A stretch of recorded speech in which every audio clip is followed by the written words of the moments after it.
आज का जो हमारा टॉपिक है ना वो स्टार्ट होगा ऑर्थोगोनल एंड ऑर्थोनॉर्मल सिस्टम से। तो इसकी डेफिनेशन हम देखते हैं।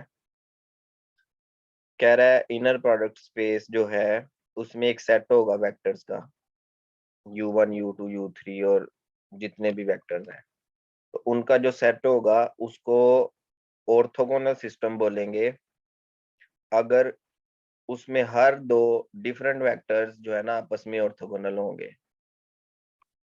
ठीक है, मतलब आप डिफरेंट वेक्टर्स ले रहे हैं तो हमेशा उनके डॉट प्रोडक्ट का आंसर 0 आ रहा है। वेक्टर स्पेस के अंदर एक ऐसा खास सबसेट आपको मिल जाएगा जो इस खास क्वालिटी को सेटिस्फाई कर रहा होगा। तो एक सबसेट एस होगा वेक्टर स्पेस का। तो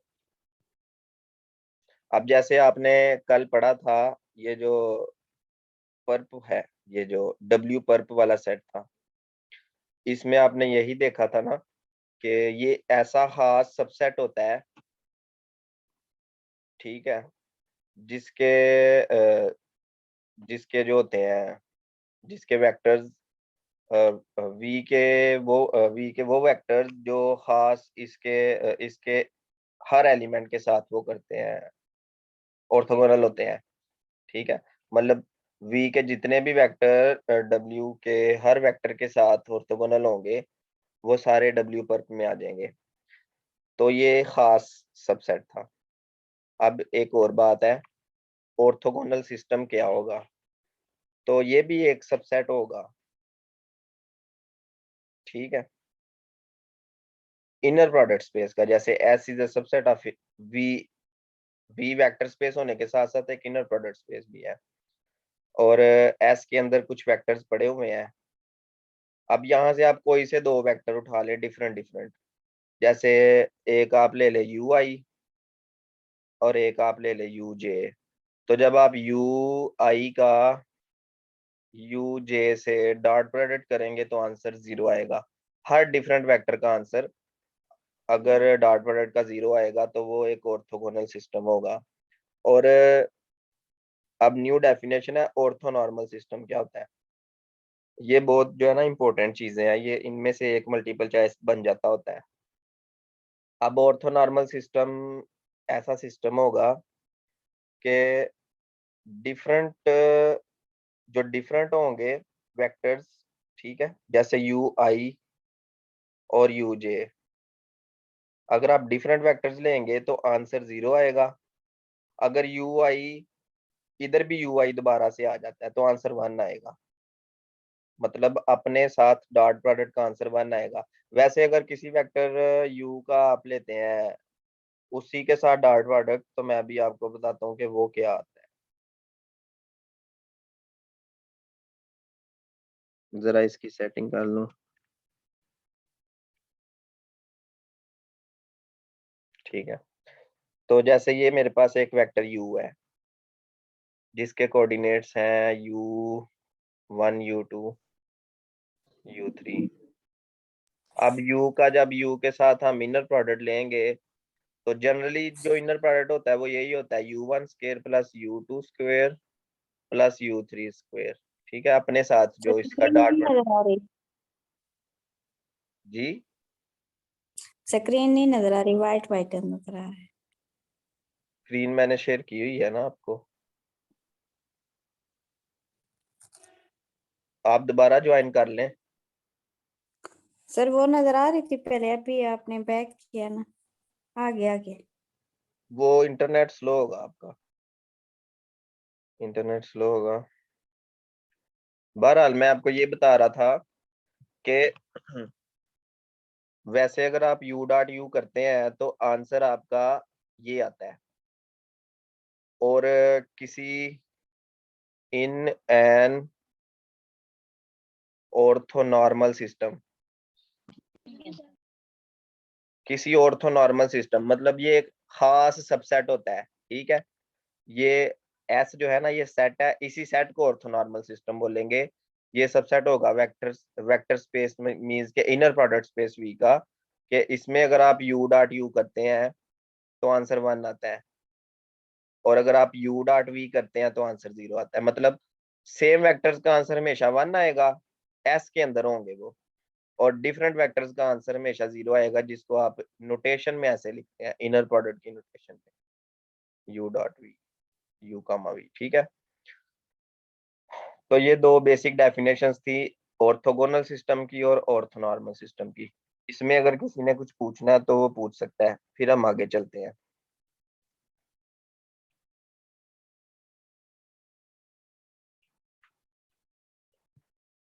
ठीक है, तो मेरा ख्याल है कि कोई क्वेश्चन नहीं किसी का। एग्जाम्पल 10 देखें। अब आपके पास ना आर क्यूब है, जो वेक्टर स्पेस है, इनर प्रोडक्ट स्पेस, वो है आर क्यूब विद स्टैंडर्ड, या इसको यूक्लिडियन भी कह सकते हैं ना, यूक्लिडियन इनर प्रोडक्ट। ठीक है, अब आपको पता है यूक्लिडियन इनर प्रोडक्ट क्या होगा, वो जो सिंपल डॉट प्रोडक्ट होता है दो वेक्टर्स। तो लेट करते हैं एस जो है ना, एस सबसेट है आर क्यूब का। अब एस के अंदर तीन वेक्टर ले लेते हैं, एक आप ले लेते हैं आई, एक आप ले लेते हैं जे, और एक आप ले लेते हैं। अब इन तीन वेक्टर्स की ना एक खास बात है, जब आप आई डॉट आई करते हैं, करके देखें आई डॉट आई, तो ये आ जाता है डॉट प्रोडक्ट 100 मल्टीप्लाई बाय 100।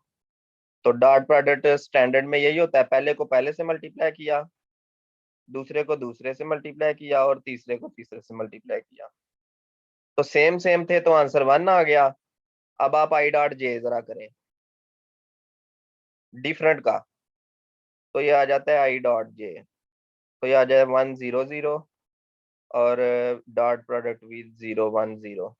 अब डॉट प्रोडक्ट जब आप करेंगे तो 1 को 0 से किया तो आ गया 0, 0 को 1 से किया फिर 0, फिर 0, मीन्स के डिफरेंट वेक्टर्स का प्रोडक्ट 0 आ रहा है और सेम वेक्टर्स का प्रोडक्ट 1 आ रहा है।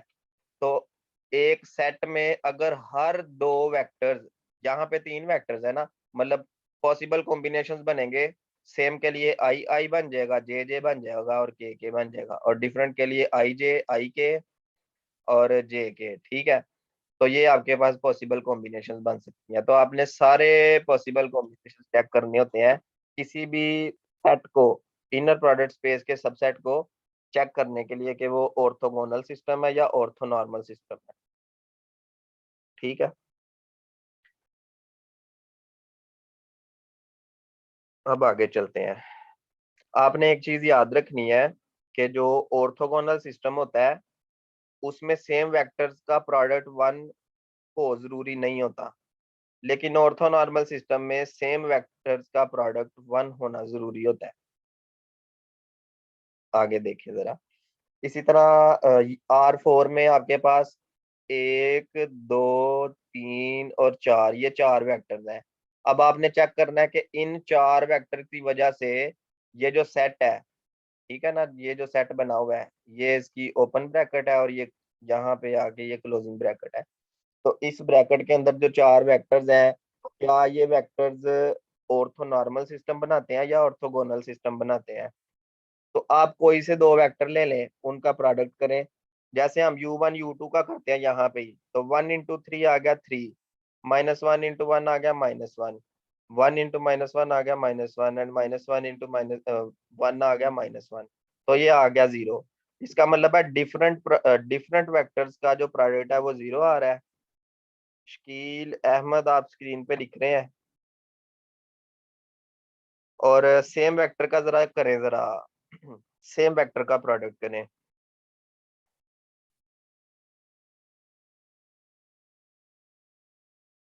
तो सेम वेक्टर का जैसे u1 का करते हैं,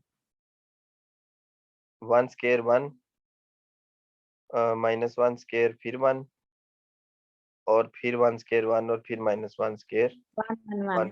तो ये क्या बन गया, 4 बन गया। Yes sir. इसका मतलब है कि ये ऑर्थोगोनल बन रहा है, ऑर्थोनॉर्मल नहीं बन रहा। इसने यहाँ पे ऑर्थोनॉर्मल लिखा है लेकिन ये ऑर्थोनॉर्मल नहीं होगा। क्योंकि हमने जब क्या किया है, सेम वेक्टर्स का प्रोडक्ट किया तो वो क्या आया है, 1 नहीं आया।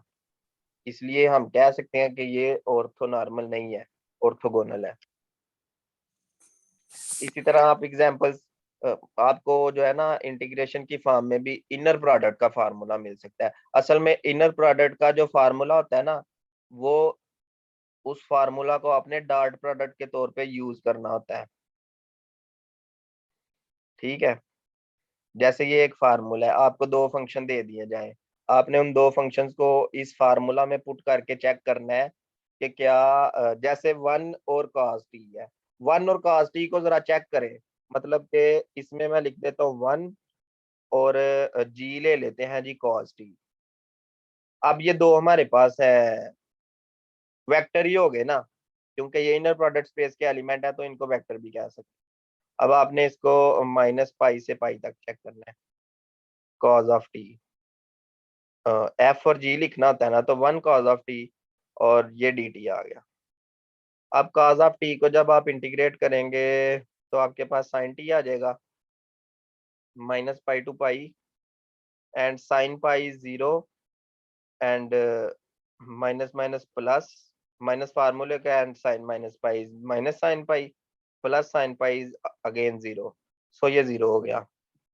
इसका मतलब है कि डिफरेंट का आपके पास क्या आ रहा है, डिफरेंट वेक्टर्स का आपके पास 0 आ रहा है।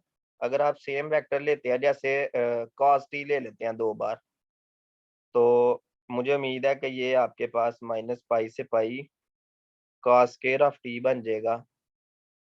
तो cos स्क्वायर ऑफ t ये बन जाता है 1 प्लस cos 2t/2। ये फार्मूला बन गया -π to π। इसको अगर कोई सॉल्व कर सकता है तो कर ले, और आप देख सकते हैं कि इसको सॉल्व करने के बाद क्या आएगा। ठीक है, 0 आएगा, 1 आएगा, क्या आएगा, तो आप चेक कर लीजिएगा। विदाउट वेस्टिंग टाइम हम आगे चलते हैं। डेफिनेशन मुझे उम्मीद है कि समझ आ गई होगी। अच्छा, यहाँ पे कुछ फार्मूलाज है, फार्मूला ये वाला और ये वाला। ये जो 3 फार्मूलाज है ना, इसको आपने मेमोराइज कर लेना है। ये 3 फार्मूलाज वो पूछ सकता है, वो ये कह सकता है कि cos mt और sin nt इक्वल टू 0 होता है। मतलब जब cos और sin आ जाए इंटीग्रल में और -π से π हो, तो ये आंसर हमेशा 0 होता है। उसके बाद वो कह रहा है कि साइन और साइन आ जाए, एम और एन डिफरेंट हो। अब एम और एन पे कंडीशन क्या होगी, अगर एम और एन डिफरेंट होंगे तो आंसर हमेशा 0 आएगा। मतलब आपको एक एग्जांपल दे देता हूँ ना, -π से π आप करें, साइन कर लें जी, साइन कर लें 2t। अब जो आपने एन लेना है ना, वो डिफरेंट लेना है, जैसे साइन 3t ले लेते हैं। अब ये देखें जी, ये m है और ये n है, m और n आगे आपके पास डिफरेंट। जब आप इसको इंटीग्रेट करेंगे तो आपका आंसर 0 आएगा। सही हो गया। और जब ये दोनों सेम होंगे और 1 या 1 से बड़े नंबर होंगे तो आंसर हमेशा पाई के इक्वल आएगा। ठीक है, ये आइडेंटिटी है, इनमें से भी कोई मल्टीपल चॉइस बन सकता है। इसी तरह जो तीसरा क्वेश्चन बन रहा है वो ये है कि जो 2 बार काज आ रहा हो और दोबारा m और n पे कुछ कंडीशंस हैं। एक ये है कि जब दोनों m और n डिफरेंट होंगे, लेकिन आपने इंटीग्रल की जो लिमिट्स हैं वो भी याद रखनी है कि वो -π से π तक फिक्स हैं। ये नहीं करना कि -π/2 से π/2 को आपने इस फार्मूला में देखना है, उसका में भी कोई डिफरेंट फार्मूला हो, आपको किसी बुक रीडिंग में मिल जाए। लेकिन फिलहाल जो हमें नजर आ रहा है वो यही है कि -π से π तक है। अगर m और n सेम होंगे, ग्रेटर और इक्वल टू 1 होंगे तो पाई आ जाएगा। मतलब कि साइन वाली जो कंडीशन थी वो दोनों में सेम है।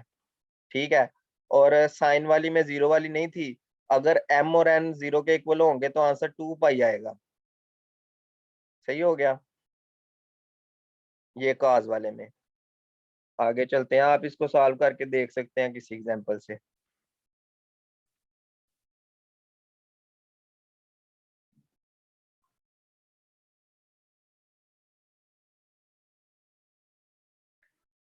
फिर वो थ्योरम क्या कह रहा है, let V be a vector in an inner product space with the basis.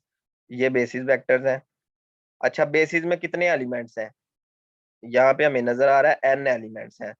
तो ये जो V वेक्टर स्पेस है, इनर प्रोडक्ट स्पेस की डायमेंशन भी n हो गई। अब वो एक नया वेक्टर डिफाइन कर रहा है, x2 minus x n plus x3 minus x1, और इस तरह से इसका कोई फार्मूला दिया हुआ है उसने। मुझे तो ये इतना कोई खास नहीं लग रहा अकॉर्डिंग टू पीपीएससी, क्योंकि हमारे इस सेशन का मकसद होता है कि हम पीपीएससी की तैयारी करें। तो हमारा ज्यादा फोकस उन क्वेश्चंस पे होता है जो पीपीएससी के जो है ना मुताबिक इम्पोर्टेंट होते हैं, इसलिए मैं दूसरी चीजें जो है ना अक्सर छोड़ देता हूँ।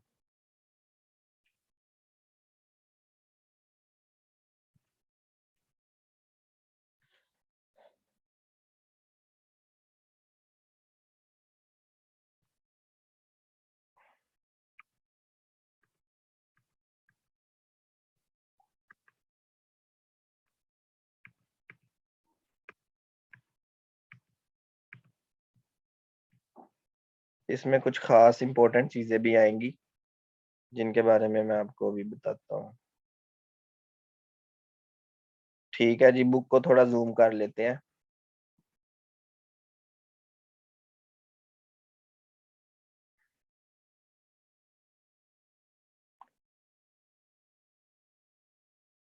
अच्छा, अब जो थ्योरम 7.9 है ना, ये बहुत खास है। इसकी खास बात ये है कि आपको मैं अगर एक सेट दे दूं, ये एक सेट है। अब इस सेट की क्वालिटी ये है कि इस सेट में ऑर्थोनॉर्मल वेक्टर पड़े हुए हैं।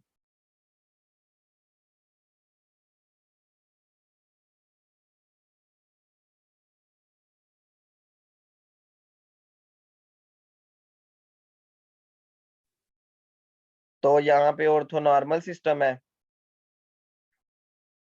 और इस ऑर्थोनॉर्मल सिस्टम को यूज करके ना आपने ऐसे वेक्टर तैयार करने हैं। ठीक है, एक सेकंड जरा।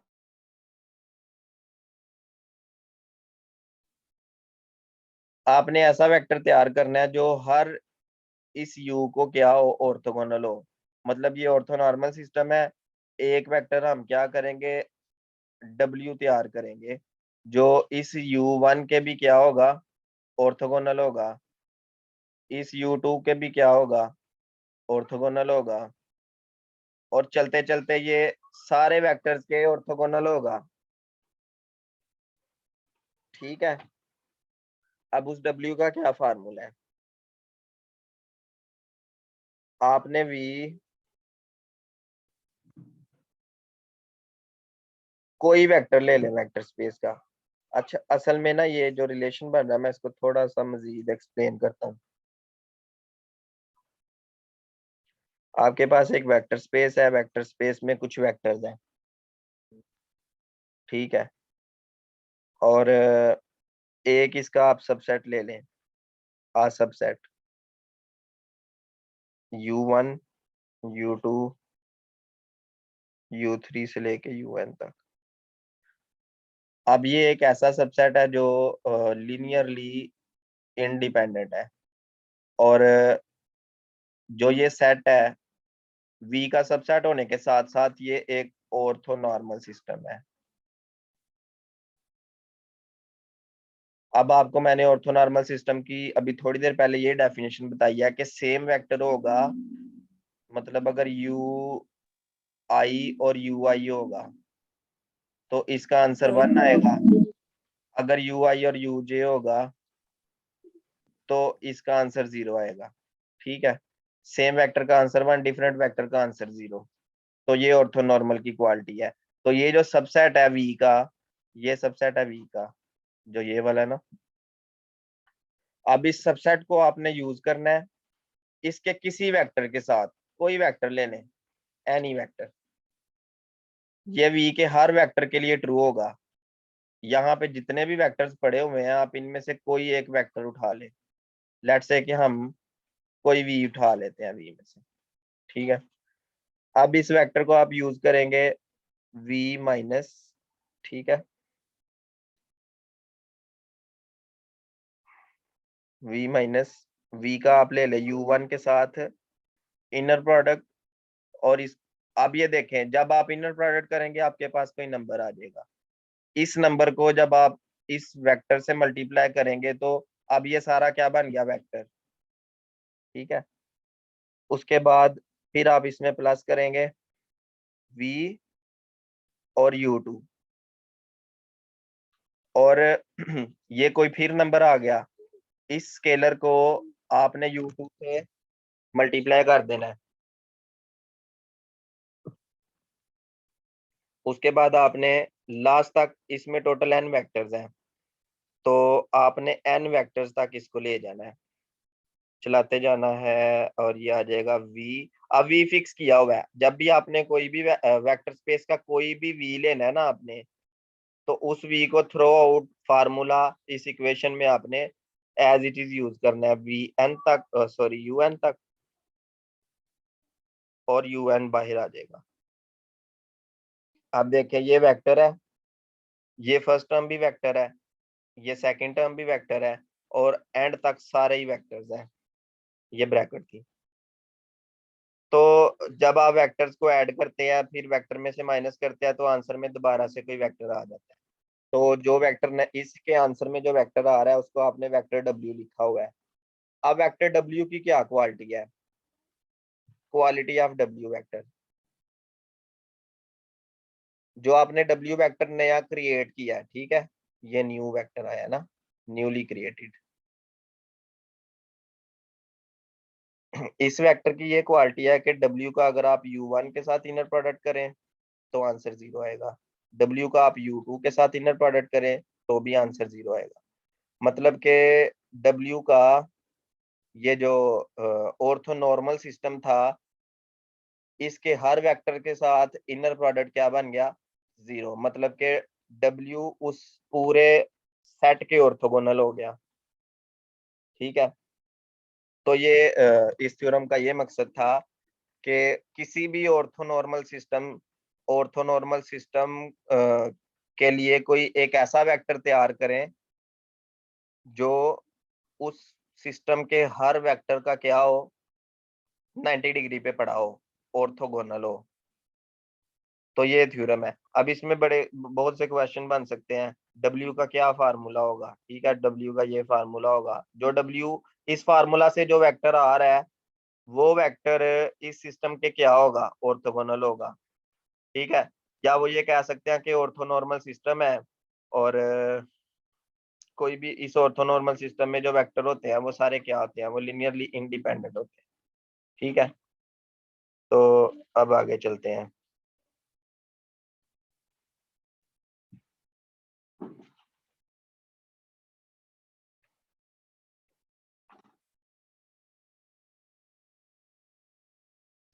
यहाँ पे ना एक बहुत इंपॉर्टेंट एक प्रोसेस आ गया। अब Gram Schmidt orthonormalisation process क्या है, ठीक है, ऑर्थो नॉर्मलाइजेशन प्रोसेस, इसको ना अगर मैं आम लफ्जों में आपको बताऊं तो ये क्या करता है कि किसी भी इनर प्रोडक्ट स्पेस की बेसिस की हेल्प से, किसी भी इनर प्रोडक्ट स्पेस की बेसिस की हेल्प से एक ऐसा सबसेट तैयार करता है जो दोबारा बेसिस बनता है, लेकिन वो सबसेट बहुत खास होता है। ठीक है, तसल्ली से बताता हूँ आपको। ग्राम्स, बस आप स्पेलिंग इसके देख लीजिएगा, Gram Schmidt orthonormalisation process. ठीक है, अब ये क्या करेगा, आपके पास एक वी है, इनर प्रोडक्ट स्पेस, ठीक है, अब आपको इतना तो पता है ना inner product space vector space भी होती है, और अगर ये इनर प्रोडक्ट स्पेस है तो इसका कोई इनर प्रोडक्ट वाला फार्मूला भी होगा, ये बातें आपको पहले ही पता है। उसके बाद हम लेट करते हैं कि एक सेट बी है जिसके अंदर कुछ वेक्टर पड़े हुए हैं, v1 v2 v3 से लेके ना vn तक। अब ये n वेक्टर्स हैं, ये जो n वेक्टर्स है ये क्या हो गया, is a basis for V इस इनर प्रोडक्ट स्पेस की बेसिस है। बेसिस से आपको पता होगा कि ये लिनियरली इंडिपेंडेंट भी होंगी और ये वेक्टर स्पेस को इस इनर प्रोडक्ट स्पेस को स्पैन भी करेगी, जैसे क्योंकि inner product space vector space भी होती है तो ये उसको स्पैन भी करेगी। ठीक है। अब हमें नहीं पता कि V1 और V2 का इनर प्रोडक्ट क्या होगा। देखे ना, V1 और V2 का इनर प्रोडक्ट क्या होगा हमें नहीं पता। इसी तरह V1 और V1 का अपने साथ इनर प्रोडक्ट क्या होगा ये भी नहीं पता। V1 V3 का क्या होगा, V2 V3 का इनर प्रोडक्ट क्या होगा ये हमें नहीं पता। ठीक है, लेकिन हम कर क्या सकते हैं, व्हाट वी कैन डू, हम कर ये सकते हैं कि इस बेसिस को यूज करके एक खास एक खास सेट तैयार कर सकते हैं। ठीक है, कैमरा ऑफ कर लें आप।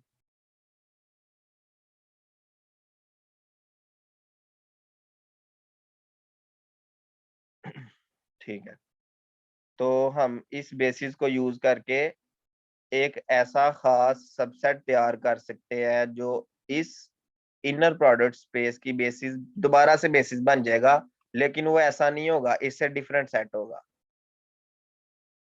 एक ऐसा सेट तैयार कर सकते हैं जो वेक्टर स्पेस वी की बेसिस बनेगा और बेसिस बनने के साथ साथ उसके अंदर हर वेक्टर ऑर्थोनॉर्मल होगा।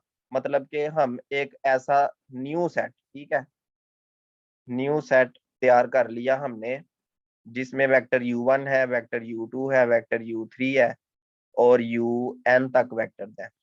क्योंकि देखे ना, डायमेंशन तो n है, तो जो नया सेट बनेगा अगर वो बेसिस है तो उसकी डायमेंशन भी n होगी।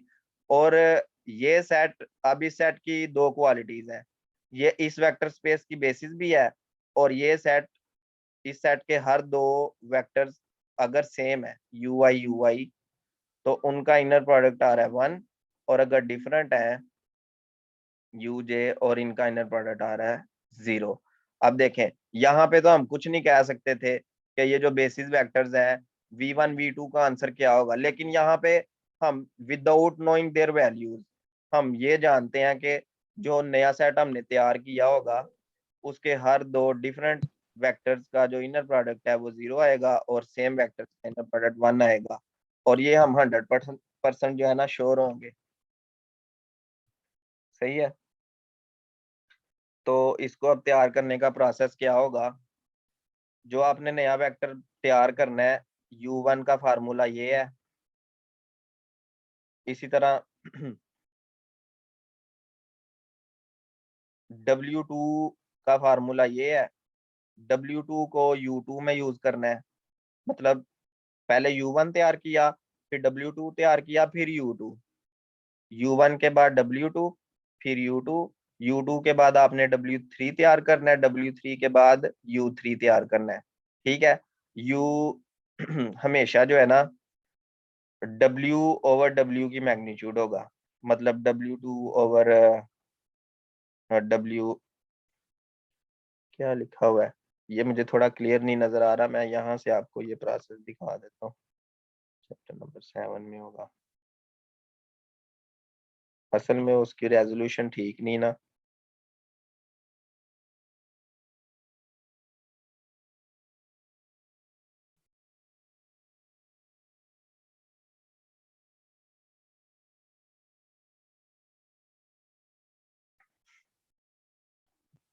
ये है ना, ये W1 की क्या हो गया, W2 आप यहाँ से देख लेना, वहां से क्या देखना है, यहाँ ज्यादा इजी है, यहाँ पे थोड़ा सा डिफरेंट है। अच्छा, ये ऑर्थोगोनलाइजेशन प्रोसेस है, सॉरी। तो जो भी हम रीड आउट कर रहे हैं ना वो ऑर्थो नॉर्मलाइजेशन प्रोसेस है। ऑर्थो नॉर्मलाइजेशन अब प्रोसेस जो है ना वो ये होगा, W2 ओवर W2 होगा। एक सेकंड, यहाँ क्लियर नहीं ना नजर आ रहा, क्योंकि मैं चाहता हूँ कि मैं कुछ कोई गलत फार्मूला ना रीड आउट कर दूं। हाँ जी, ठीक है। तो W2/W2 होगा ये। तो आपने इनकी वैल्यूज को देख लेना है और आप बाद में इनको चेक भी कर सकते हैं कि क्या जो नया सेट आपने तैयार किया है उसके वेक्टर्स आपस में ऑर्थोनॉर्मल है या नहीं। तो वाकई उनके वेक्टर्स आपस में ऑर्थोनॉर्मल होंगे।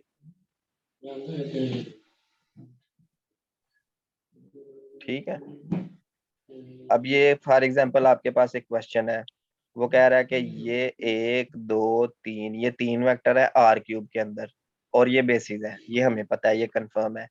अब क्योंकि ये बेसिस है तो जो प्रोसेस अभी हमने सीखा है उसमें आपने ये सीखा है कि इन बेसिस वेक्टर्स को यूज करके आप एक न्यू बेसिस तैयार करेंगे और वो जो न्यू बेसिस होंगी वो एक ऑर्थो नॉर्मल सेट भी होगा। सही है। मैट्रिक्स को बनाने की तो जरूरत नहीं है, आप जस्ट यहाँ पे आ जाएं, ये आपके पास आ गए वही बेसिस वेक्टर्स आ गए। ठीक है, ये आपके पास बेसिस वेक्टर्स आ गए।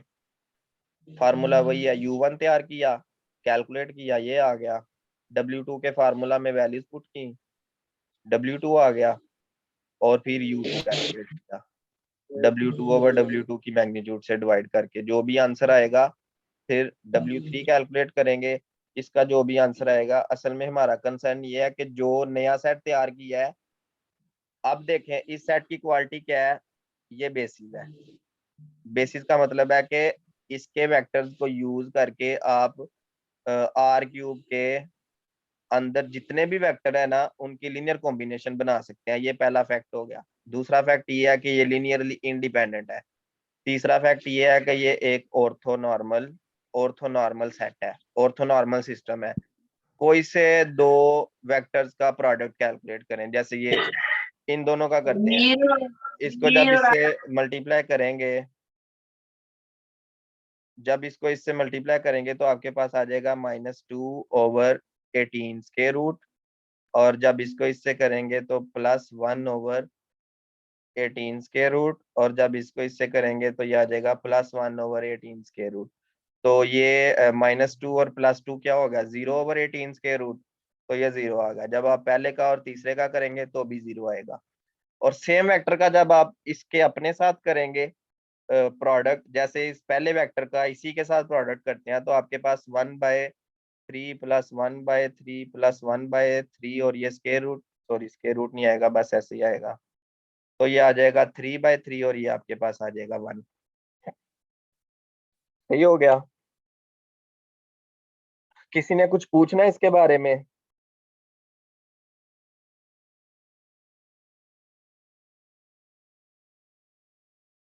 कोई क्वेश्चन हो किसी का?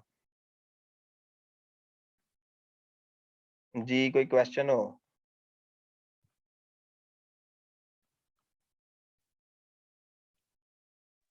No sir. क्लियर है आपको? ये अभी जो आप बोले थे जरा दोबारा बोलना। जी सर। अच्छा अच्छा, आप कहाँ से हैं? आप मेरे कॉलेज से हैं? जी जी बिल्कुल। अभी BS चल आपका रहा है या हो, स्टूडेंट BS हो गया या चल रहा है? हो गया सर, मेरा हो गया। आपका स्टूडेंट था मैं। कौन से ये सेमेस्टर में पढ़ा? आठ 8वें सेमेस्टर में सर। अच्छा अच्छा अच्छा, कौन से ईयर में पढ़ाया था? सर इसी साल मेरा क्लियर हुआ है अभी। मैंने कौन से ईयर में आ, पढ़ाया? आ, आ, आप जब छोड़ के गए थे सर तकरीबन 3 हफ्ते में पढ़ाया था, फिर छोड़ गए थे आप। हाँ, बर्डन ही बहुत ज्यादा था। मॉडलिंग सर करवा रहे थे आप। हाँ, मॉडलिंग एंड सिमुलेशन, चले सही है। तो जी आप सर। मुझे बताएंगे अभी इसका खुलासा, अभी हमने जो प्रोसेस सीखा है।